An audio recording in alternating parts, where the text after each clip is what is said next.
What turns you on? People who understand that foreplay is more about what you talk about for the whole day and how you treat each other for the whole day. It's not just spit on your fingers and rub. Fellas, what turns us on is different from what turns women on. What turns us on is typically the genetic profile of the woman, and the femininity of the woman. However, what turns the woman on is a lot less to do with the genetic profile of the man and a lot more to do with the story and fantasy the woman is immersed into or wants to be immersed into. Women do not like to have sex for no reason. Women are designed to leverage their sex for something in return. This is the reason it's so hard for a woman to continue to give sex to her husband or to her long-term boyfriend, as she has already leveraged her sex to get the things she wants, which was a husband or a long-term boyfriend. Now that she has the things she wants, she is unable to provide herself with the motivation or incentive to continue giving sex for what it feels like nothing in return. So there are two ways people typically do foreplay. I will tell you them, and then I will tell you the third way, the best way. The most common attempt at foreplay is earning sex. This is where the men will be nice and do nice things in order to earn sex. This is the worst type of foreplay, and this results in the woman predicting what you are trying to do, taking away the romantic element, as romance ceases to be romance if it can be predicted, if it can be expected. Sometimes the wives will sleep with their husbands if the husband washes the dishes or cleans the home like a good boy. This way, the woman can feel like you have earned it, and this provides her with little motivation to give you sex. This is what we call pity sex.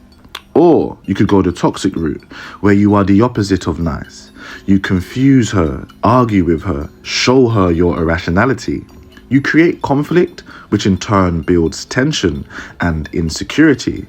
If this tension can be held throughout the course of the day, then by nighttime, it turns into sexual tension, and the insecurity and instability of the relationship provides her with major motivation to give you sex. This is what we call make-up sex. This type of foreplay is better, as it is felt as chemistry, passion, and exciting to the woman. This is considered romantic to most women and good foreplay. Remember, in the absence of this, your woman might ask you to roleplay and pretend that your relationship is toxic to get her off. She might ask you to mistreat her, be mean to her, devalue her, degrade her. She might ask you to slap her, spit on her face, or spit in her mouth. Many single women have a man specifically for this role, a man who is emotionally unavailable to her and a man who causes conflict and tension, as this is always the man that provides her with the best sexual experiences. This is always the man that provides her with the best foreplay. Now, the third way, what you guys have been waiting for. Well. Sign up for the one-on-one coaching. I know, misleading, right? I said I'll give you the third one in the video. Guys, like, follow, and sign up to the one-on-one coaching. Nah, I'm only joking. That's how I done everybody on TikTok and Instagram. But I'm not going to do you guys like this. I'm going to give you guys the third way and the best way. All right? So, the third way and the best way to do foreplay is your lifestyle. Your lifestyle is the best way to do foreplay, all right? The toxic route is a knockoff version of the third way, right? The third way is you becoming everything you can be. In this life, guys, you becoming everything you can be, you embarking on your masculine journey to independence, you following your mission, your grandiose mission to greatness, to excellence, to power, that's toxic. That is toxic, guys. And a man who is deciding to have the audacity to pursue greatness, you will give off all of the same effects as the toxic guy, right? You will come across just as toxic as the toxic guy without being toxic. So if you want to deal with women in a noble way, and if you want to have, let's say, the success and the prowess of the player, of the F-boy, you know, if you don't want to be a player, but you want women to deal with you like they deal with the players, then you simply need to embark on your masculine journey to independence and seek greatness. Find yourself a grandiose mission in life and commit yourself towards that. Women have a lust for men who have a lust for life. Women do not like men who have a lust for them, right? When a woman is face to face with a man who simply and obviously has a lust for life, she's aroused by it. It kickstarts a certain story, a certain pathway for her to go down, if that makes sense, right? So the third way is to have a grandiose purpose and mission in life. The woman will compete with anything. It doesn't have to be another woman, right? And so, you can give the woman will have competition anxiety, no matter how much you reassure her, no matter how loyal you are towards her, no matter how many displays of affection and love you give to this woman. If you are a man who is on a journey to being everything you can be, she'll be absolutely terrified of you. She'll be so scared that another better woman will come along and take you. So she'll always be competing with something. The woman will compete with your dog, your mum, a cat, anything, the gym. So if you get yourself a grandiose mission you are committed to, that you have a lust for, you're fixated on, then that's your girlfriend in her eyes, and she will compete with it, So also at the same time as well, like, just being an excellent man, being a great man, it creates conflict and it creates tension, because your missus isn't an excellent or a great woman. She isn't. She's not on any kind of journey like that. Your missus will be codependent, right? So, if anything, her influence is negative. Her influence on you will be negative, if that makes sense, right? She's codependent. What can she teach you? What can she teach you? Where can she lead you? The woman sells pleasure and comfort. Women don't sell excellence to men.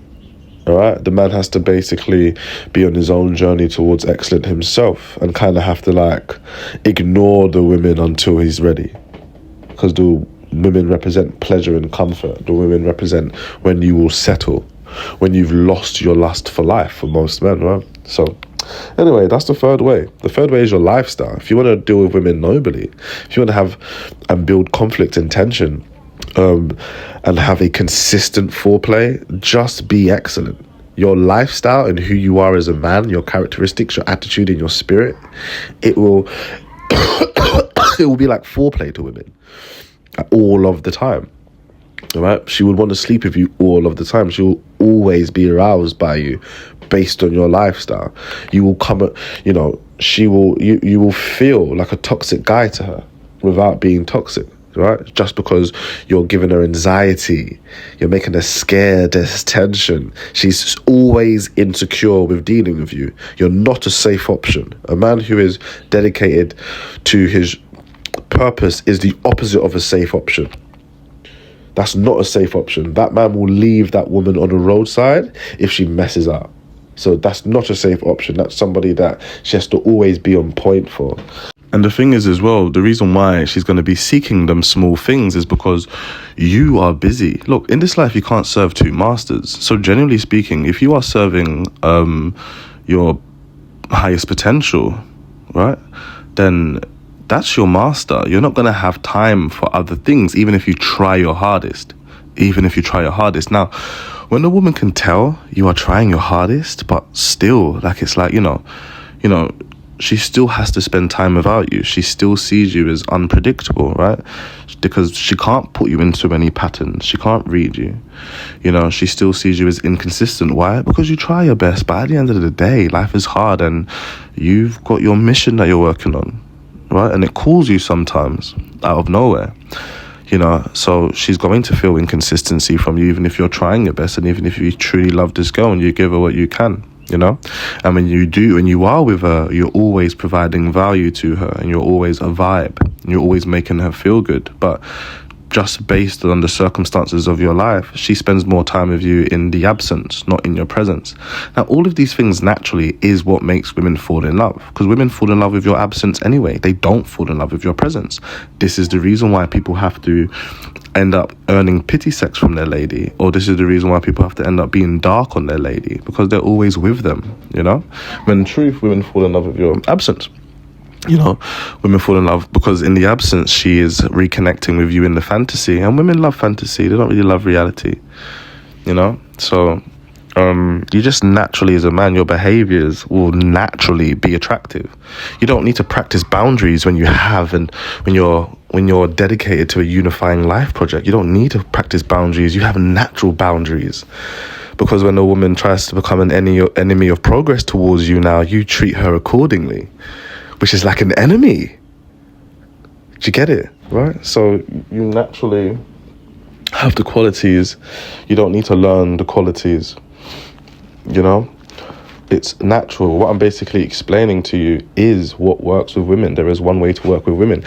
All the advice that you'll hear online from me and stuff like that, it's just mimicking the behaviors of that guy.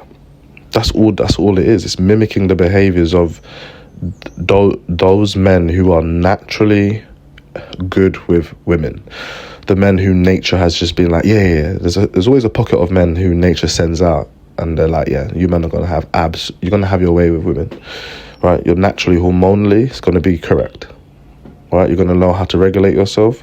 You're gonna have high levels of the important hormones, and this is gonna naturally coordinate your behaviors. Does that make sense? Anyway, guys, like, follow, and sign up to the one-on-one coaching.